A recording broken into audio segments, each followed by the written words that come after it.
Let's welcome our guest, Mr. Martin George. He is the president of the Tobago Business Chamber. Good morning, Mr. George. Yes, hi, good morning to you, Brother B, and good morning to your viewers. Very good. All right. All right, let's get into it. Obviously, we are all concerned about the state of robberies. We had the fire, the gas station, and, within recent time, twice the Lambo Credit Union. Well, this one was attempted and didn't get any cash. However, that's not comforting to the citizenry and visitors alike. You propose or you suggested a safe zone. What is that? What are you really talking about? Well, what I'm saying is, I don't want to say safe zone because we don't want to Mix. conflate issues with the pandemic and the Yeah. pandemic safe zones. So, what I've described it as is a safe space. I'm saying that, look, if the TTPS cannot manage getting crime and criminality in Trinidad under control, let them at least focus on where they can get a win. Let them focus on Tobago. Let them ensure that they lock down and that they zip up and they secure all our borders in Tobago and ensure that Tobago is a safe space for all Trinbagonians. So, in other words, they must ensure that they make Tobago very uncomfortable for any criminal elements. So, in other words, criminal elements who want to come there or even homegrown criminal elements must realize that, look, this is not a place that they are going to be able to flourish or function at all. So, at least the acting commissioner, and I'm making this call directly to Mr. McDonald Jacob, the acting commissioner of police, and I'm asking him, I'm saying, sir, could you at least please make Tobago a safe space for all of us in Trinidad and Tobago? Tobago is one of the police divisions. So if it is that you can't get your other police divisions under control, at least get Tobago under control so that we can boast and say, hey, listen, Tobago is a safe space. I'll give you some examples, Brother B. Look at Mexico. Mexico City is one of the most violent and crime ridden cities in the world. However, they have created their tourist zone of Cancun as a safe space. Cancun has very low crime compared to the rest of Mexico and Mexico City. Look at Jamaica, Montego Bay. They've done the same thing. Jamaica is an extremely violent country, when you talk about the areas like St. Catherine, St. Anne's, and those other areas. But the point is, when they realize that, look, for their tourism product, they have to ensure that safety and security is a number one priority. They have created Montego Bay as their safe space. So in Trinidad and Tobago, we have to look at it the same way. If we want to focus on tourism for Tobago, then we have to say, look, we must create a safe space in Tobago. This has to be a number one priority for the police service. So at least regardless of what mayhem and madness is going on in Trinidad, everybody could always say, hey, listen, don't worry about that. You could go to Tobago and be safe. Very And good. that's important. So that's why, All as right. the Emmanuel Tobago Business Chamber, I'm making that call directly to the Acting Commissioner of Police, McDonald Jacob. Uh, Make Tobago a safe Safe space. space. All right. Let's examine what Cancun is doing and Jamaica is doing in Montego Bay to have that safe zone. What are they doing and what models can we copy or adopt, or what are we to do if we don't want to copy those models? What should we do to ensure that Tobago is a safe zone? Right. So what they do, they focus intensively and aggressively on two things. Number one, the education campaign for the public, let them understand that, hey, listen, people, whatever nonsense you want to do, don't do it here. Not in this area. This is our tourism zone. This is our tourism area. Do not bring your nonsense here. And then you back that up by a vigorous and robust policing. You have proper investigation, proper detection of crimes, and you do that in a way that is sustainable and continued. Not just by VAPs, by you wake up one morning and you pull on your jockey shorts and you decide you're going out and hold a roadblock, and you're all you're doing is disturbing and inconveniencing, law-abiding citizens because you're holding a roadblock at 8 o'clock in the morning. No self-respecting bandit out at that hour. They home in their mother house sleeping by that time. So you're just wasting time and making a show of doing things when you do foolishness like that. What you need is your officers need to be out at nights when the bandits are supposedly roaming about, or out in the daytime. You're supposed to be doing your detecting, doing your investigating, doing your intelligence gathering. Where are our undercover police officers in Trinidad and Tobago? Do we still have that? I remember years ago we used to have several officers who used to be in disguise. They used to infiltrate gangs. They used to infiltrate communities, that kind of thing. Is any of that going on in Trinidad and Tobago? So we need to get back to those things. You ask yourself also, Brother B, what about the police marine branch? Why doesn't the TTPS have a marine branch? Look at the embarrassing scenario that occurred a couple months ago with No Man's Land, where you have something going on, the police are aware of it, and they have no vessels, no boats, so they just basically have to stand up on the shore and watch, and they can't do anything. How absurd in the year 2022 you are telling me that you have a police service in two islands surrounded by water, and the police have no marine branch, they have no watercraft, nothing to go out on the water. Come on, we really playing games with these Okay. things. All right. Well, you and I, well, I'm sure you're aware that policing in different parts of the world has to do with the, or crime, well, to deter crime. You have presence of police. You rarely see the police, as you mentioned, except there's a roadblock. I have advocated 100 times, a million times, that there need to be police on patrol. For example, the Canby area. If the bandit have any clue that the police are going to be making a circle between Mount Pleasant and Canby every 15 minutes, he will not Right. Right. So let's talk about that initiative. Maybe, I don't know if they need support to get that initiative going, maybe new vehicles, other vehicles, I don't know. But that presence is what you're talking about. That patrolling is a deterrent for any criminal to think that I can get away with this. Let's speak to that question of patrol police that is done in other parts of the world. Right, and Brother B, listener, it is not rocket science. It is not anything that we have to go and reinvent the wheel. The models are there all over the world, Brother B. I have shared on your show my experience when I spent some time with my friend who is a very senior officer in the Toronto Police Service. And we were there at the headquarters. I used to go to work with him and observe their routines and stuff like that. And many times he would say, we think these guys they are IR IA, right? So I'm like, what is IA? He say internal affairs. I say, oh, so I mean, you all don't know who? He said, no. He said they come in, they work as cleaners, they work as the tea lady, the office attendant. You don't know who the internal investigation officers are, the internal affairs officers are. So therefore, in that circumstance, everybody has to be on their toes. So therefore, you are policing within the police service to ensure that people do what they're supposed to do. There are so many things we could do. Look, for instance, Brother B, a simple thing like putting a decoy vehicle, some highways like in the Yeah. US where Yeah. they park Yeah. an unused police vehicle. Yeah. But just the fact that people see that vehicle in the Exactly. distance so Yeah. long because they Yeah. don't know if a police officer is in it. The vehicle empty, Yes. the vehicle empty, but it's doing its job. So there are so many things. And as you say, the patrols, we need to get that on. We need to get back to that. You can't have police officers sitting down in a station whole day in air condition, ordering pizza and burgers and KFC and watching cable TV. They cock up their feet in air condition and they're enjoying themselves. And you have criminals running free in the country. Look at what happened with this 2-year-old Brother B. I mean, it is crazy. What is going on in this country that we feel that we are unable to get a handle on crime and unable to control it? Yeah. So what I'm saying is, listen, I'm not trying to solve all the world's problems. I'm saying if y'all can't get yourself organized in Trinidad, all right, well, sorry.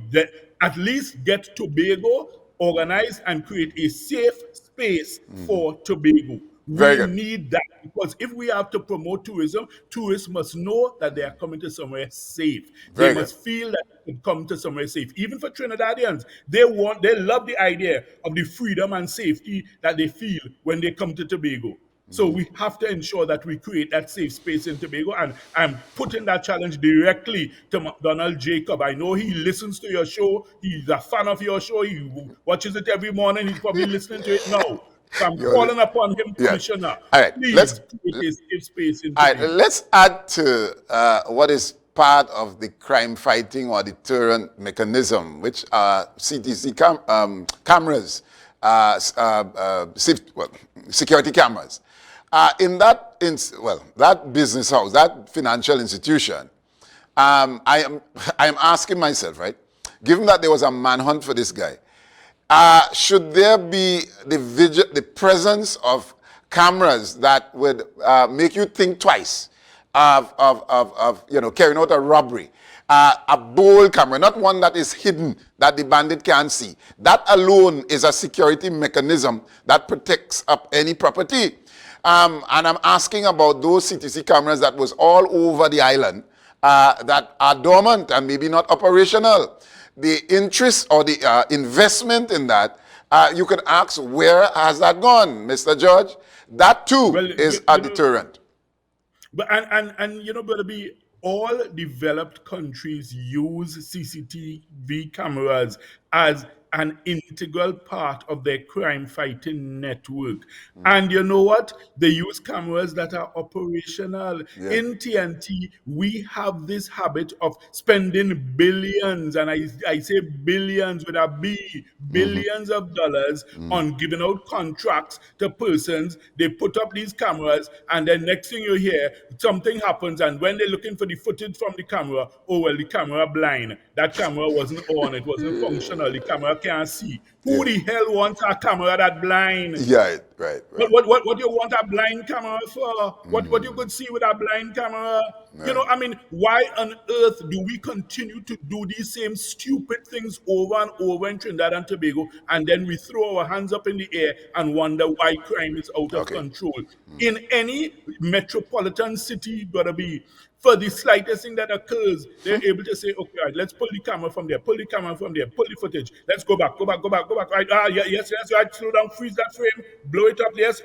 Look, focus on the face, on the face, right, look, right. Then you go to your images of other persons, you cross-reference them, you check them. Listen, gotta be within minutes, sometimes they are able to identify perpetrators simply by use of the technology. The technology has been around for decades. It is not magic. Why do we behave as if we are still in the Stone Age in Trinidad and Tobago? Why don't we have a proper network of cameras that the police can use and rely upon? Yeah. All right, and let's go now to the gas station robbery. The gas station or the taxi cop gas station. The other day I went in there and there was one attendant. And I said, or I raised the point that these gas station attendants are running a gas station as though they're living in the 1912 era, where they have this set of cash in their hands, which is an attraction. They say what, in our local parlance, what I see heart grieve, or what I see in that case would create, will cause these bandits to say, well, look, here's an opportunity of grabbing the cash from these individuals. That practice needs to come to an end to some extent to prevent any other activity such as that. What do we need to do in those circumstances, given that we expose our cash and we're looking for it, as they say? Speak to that. Yeah, well, the thing is, while we call upon the police to do their part, we as individuals, as citizens, as business owners, we ourselves need to be sensible and practical and put measures in place to try to deter or reduce crime and criminality. You can't be, exposing your money, exposing yourself to danger, and then saying, oh, well, the police didn't do anything. If you understand me. Yes, exactly. You're right. You have to be fair. You have to take certain measures to try and secure yourself. So therefore, if it is that you need to put in your cameras, you need to ensure that, look, you put your cashier behind a grill gate or behind a cage with a bulletproof glass, and you only have either a drawer to just put in the money, and then so therefore people could only access it that way. Then you have to ensure that you put certain measures in place. You can't be reckless and risky and then say, oh, well, the police didn't do anything. That's not fair at all. We have to be fair to the police service in all of it. if you Yeah, yeah. understand me. And we as Exactly. citizens, I think, sometimes take many chances and risks, and then you turn around and you blame the police unfairly. And I will not tolerate that. That I will not support at all. All So right. we have to understand that we also have a duty and a role to play as citizens to ensure that we try to make it less, less accessible for bandits to be able to make us targets. So we have to, for instance, it's like at your home, you might secure your property, you might put up a fence, you put up a gate, you put up cameras, you put a lock on your gate, that kind of thing. Those are basic security measures. If you leave your property open and you leave your door open and somebody comes in and steals your things, then I mean it's not really fair to blame the police service in that kind of circumstance. Exactly. So Exactly. we have to understand it's a dual role and it's a partnership. And we as a business community, we are willing to partner with the police in whatever way possible. I have the influence of being a director of Crime Stoppers. So if it is that we need to do a new program in Tobago to reawaken the public sensitivity of using the Crime Stoppers tip line and calling in information and stuff like that, I'm willing to get my fellow directors on board and we could come across to Tobago, do a big rebranding and relaunch, that kind of thing. I'm willing to do whatever is necessary to support the police service in their efforts in the fight against crime. But as I keep saying, the primary responsibility remains with the police service, and All right. they cannot abdicate that duty. All right. We can make an arrest, Mr. George. We can make an arrest in that we have not arrested the young people who are the perpetrators of the crime. By that I mean intercept them into. That can be a cry for help by some young man who believe the only option he has is to borrow a gun, rent a gun, or maybe steal a gun from a security guard to carry out more robberies. Something is wrong with that young man. Obviously, we did not arrest his issues before he committed the crime. Let's talk about arresting the young people as to guide them, because if we don't, we are going to only be arresting them and lock them away. Let us arrest them before they commit the crime by that. We heard recently by Foster Cummins, who is now in some controversy, when I was in Trinidad last week, speaking about return of the youth camp or other institution that would arrest them before they are arrested by the police, giving them an option outside of the crime industry. Let's speak that, because if we don't, then we are going to reap the whirlwind of more crimes committed by young people who were misdirected for some reason or the other. Let's speak to that arrest that we need to do. Yes, gotta be. And the thing is, when one looks at it, I think that for some of them, they feel that there is a lack of sufficient opportunity Yes. otherwise. Not that there really is, but they have that perception. And for them, perception is reality. And we have to understand that. So I think, as a society, there's a whole lot more that we need to do. We need to bridge that gap. We need to, straddle that divide to ensure that those who feel, are marginalized, those who feel left out of society, those who feel that, look, they cannot achieve the successes or the trappings of success that they would like to have. We have to ensure that we find a way to bridge that gap. Now, Brother B, we also need to instill in our young people a sense of understanding that, hey, listen, it doesn't come easy. Yeah. Brother B didn't get to become an international producer of a morning show and a morning show host by sitting down home and scratching and doing nothing. No, Brother B worked hard to get there. They need to understand that. If you follow me, Yes, yes, yes. so they need to recognize also that, hey, listen, it doesn't come easy. It comes with hard work, dedication, and effort. So therefore, don't imagine that you're going to just wake up one morning and you wake up and you're living the millionaire lifestyle. You're watching on BET and on VH1 and on Basketball Wives and all these other shows that give a distorted sense of reality. And the irony of it, they call them reality shows when they are so far from what reality It really is. is. Yes.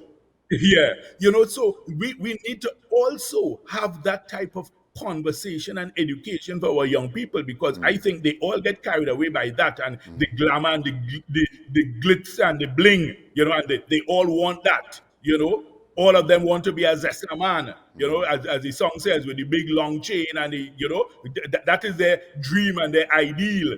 And to have a car with fancy rims and flashing, lights and this, right? Sure, but the point is, you need to work for these things. These things Sacrifice. don't Yeah. come just so. And that is where our sense of values as a society and as a nation, and that's where the role of parents comes in. You see all these things with the school fights and what is going on in the schools and the young people, and you blame the school system, but hello, it starts with the home. Excellent. It starts with the home, because if you provide the proper training and guidance for your child at home, then it is difficult to envisage a situation where your child is going to be involved in all these brawling and squalling activities on a daily basis, because that Yeah. is not your child. You didn't raise your child that way. If Excellent. you understand me. Yeah. Yeah. Gotta Yeah. be, Yeah. when we were small, our parents raised us properly. If you Of understand me, course. you know that, Yeah, right? man. They raised us to say thank you, please, excuse me, to have respect, to have manners. Where these values in our society today, those values seem to be out the window, because you have parents who themselves don't even seem to know those values. So how on earth How do could you they pass even it on? teach their children the values? Because Excellent. they don't even understand. They were never taught the values themselves, and yet they became parents. So it is a vicious cycle we are facing, but we cannot despair. We can't throw our hands up in the air. We need to understand what we're up against. So we need a multi-pronged approach Approach. to Yeah. deal with this whole multi-headed hydra of crime. Excellent. And we need to understand that we need to go back to basics in terms of that type of instilling that sense of value in our young people. But of course, sometimes in that case, it means that we have to have some parenting sessions Right. whereby we teach the parents themselves the values, so that they can now begin All to right. understand and All right. appreciate it, and Yeah. to Yeah. Yeah. pass it on to their children, instead of them coming on TV and saying, well, he was a good boy. I will never forget when RT Hercules was Yeah. gunned down, brother. Yeah. You remember, Yes. former commissioner of prisons, Yes. and the mother of one of the suspects came on TV and said, well, he didn't do anything wrong. He didn't go to kill anybody. He just went to thief. And Yeah, yeah, that yeah. was her All right. justification. All right. So, Mr. George, you have work to do, and of course, we all have work to do. And maybe we need to do the lecture series going to communities and to, I think that is impart. necessary. Brother Yeah. B, that is Yeah. something I throw out to you and your station as a challenge. I Yeah. think we need to do that. If you need me to come on board, I will do so, Excellent. because we need to get that education level back to making people understand that, look, these things don't come just so. Brother B, if Yeah. you Yeah. look around, Tobago has produced so many brilliant scholars, so many intellectuals, people who have reached the highest level. I mean, when I was at The Hague, brother B, I felt so proud, with the tribute they gave to A&R Robinson for being the pioneer, for setting up the International Criminal Court. Brother Yeah. B, my paws raised when I saw that, and I said, look, this is a Tobago boy, a son of the soil from Castara, who headed this initiative. And here we are in The Hague, in the Netherlands, and Yeah. this is the headquarters. It is a massive, Yeah. fantastic All right. complex. We So have we been need. able to Uh, achieve so all right. much. We got to You leave know, it there, Mr. George, and of course, we'll talk the, again. the time has run out. We I, have, we have so much we can talk I'll about, tell Brother B, you. but So we'll talk it's a again soon. pleasure. We'll talk again soon, Yes, and we'll for start that sure, for project sure. that we just came up with there. And of Yes, course, I yeah. would All right. certainly be happy to be part of Very it. good. Thank you. All right. Thank you, Mr. Martin George, the attorney at law, and of course, he is the